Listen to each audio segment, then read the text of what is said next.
understand. Number 10. Bill Hader in various roles.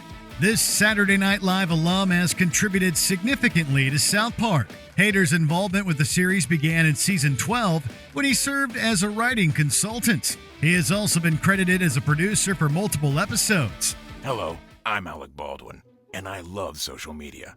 But sometimes I accidentally tweet things that are homophobic. I don't think that way. I just type that way.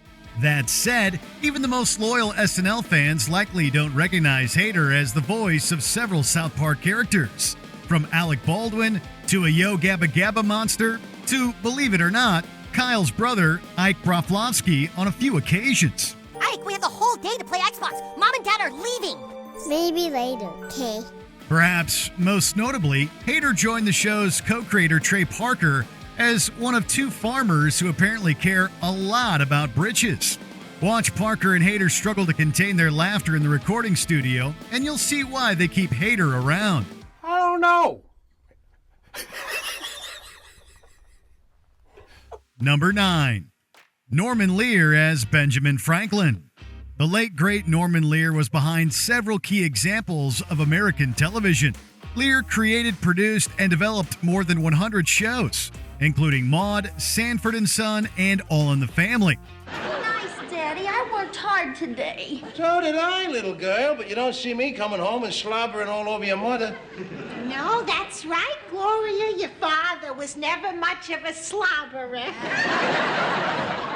He's more of a pecker. This TV idol was brought aboard for season 7 of South Park, during which she operated as a creative consultant and worked closely with Trey Parker and Matt Stone.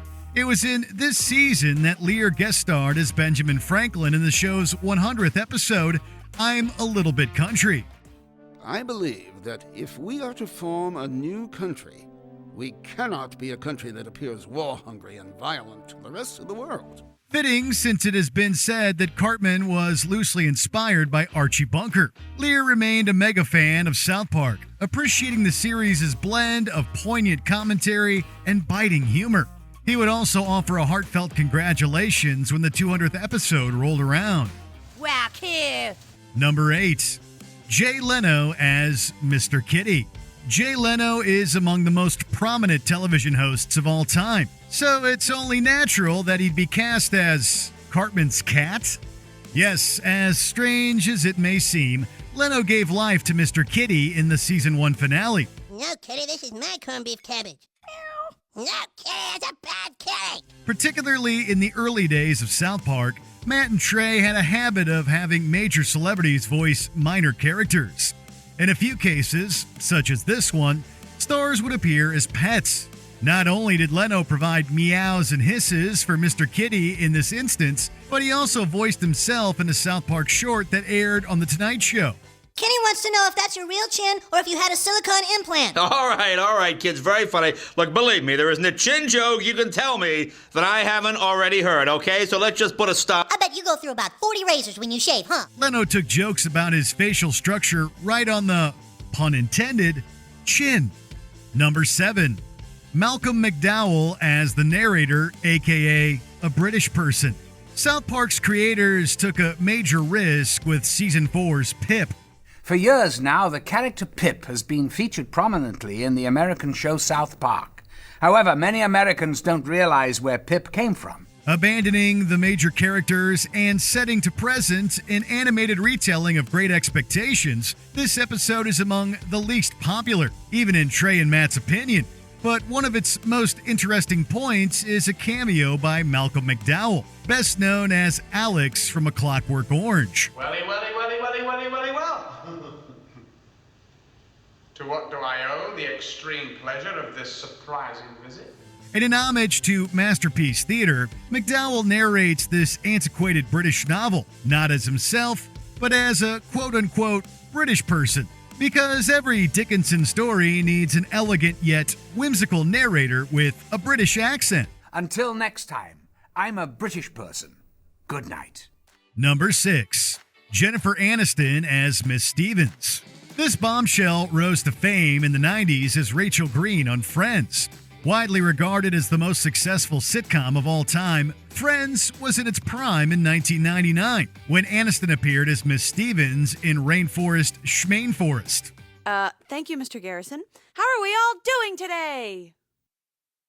I can't hear you. I said, how are we all doing? Well, it's interesting that Aniston's cameo wasn't more widely popularized. She's very funny as a children's choir director who constantly preaches about environmental awareness. Bring me something back from the rainforest. Oh, no. The rainforest is very fragile. We must take only pictures and leave only footprints. Oh, I didn't realize. The highlight is watching Miss Stevens slowly unravel and come to hate the rainforest as much as the rest of the tour group, leading to an expletive-laced rant about how she's grown to feel about it. We're clearing out big sections of the rainforest for a lumberyard. Really? That's great! You mean you don't mind? No! I hate the rainforest. Number 5. Josh Gad is Marcus Preston and Miss McGillicuddy. Josh Gad is a famously hammy and goofy performer of stage, screen, and, briefly, South Park. Why don't we head back to the party and cut the cake? I don't want cake! Who can eat cake at a time like this? In addition to his contributions to Disney films, namely as Olaf in the Frozen franchise, Gad had worked with Matt Stone and Trey Parker before guest starring on South Park. In particular, he originated the part of Elder Cunningham in their hit musical, The Book of Mormon. Holy moly, I said it like 13 times! It is rude, crude, lewd, and blasphemous, but it hasn't kept critics from proclaiming The Book of Mormon the best Broadway musical in a decade. Gad would collaborate with Trey and Matt again in season 21's Hummels and Heroin. Here, Gad showcases his versatility, playing both the precious Marcus Preston and a drug-slinging senior citizen named Miss McGillicuddy. Oh, Miss McGillicuddy, how are you feeling today? I'm doing very well. Have they given you Percocet for that knee of yours? Oh, yeah, here, I just got it. Number 4.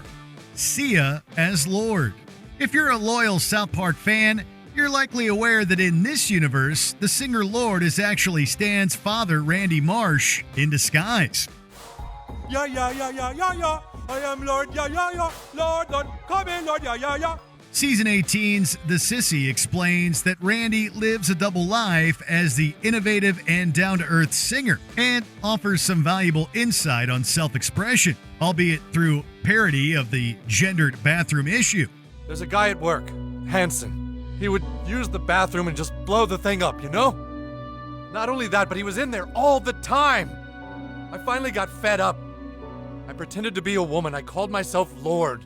The episode even features a ridiculously catchy song that sounds like it really could be Lorde singing. But in reality, it's Australian vocalist Sia behind the mic. Not only did Sia give a wonderful performance of Push, feeling good on a Wednesday, but Lorde herself took the episode in good humor. And I will push, tear down the walls. Number 3.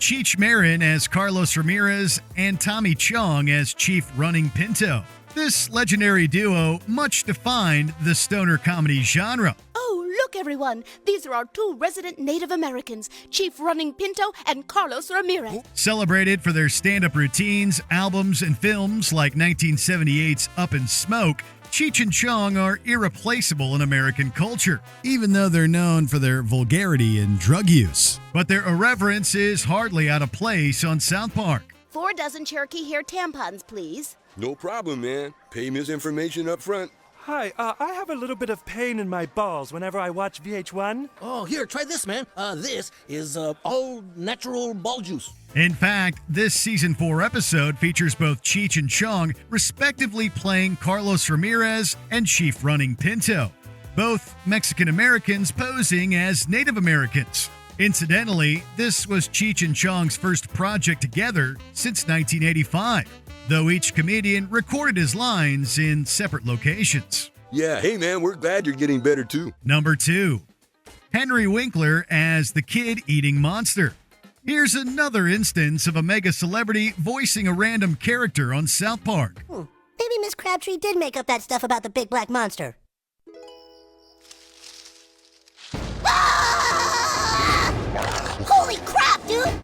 Henry Winkler is perhaps best known for portraying Arthur Fonzarelli on the classic sitcom Happy Days. Even if you've never seen that show, you've likely heard of the Fonz.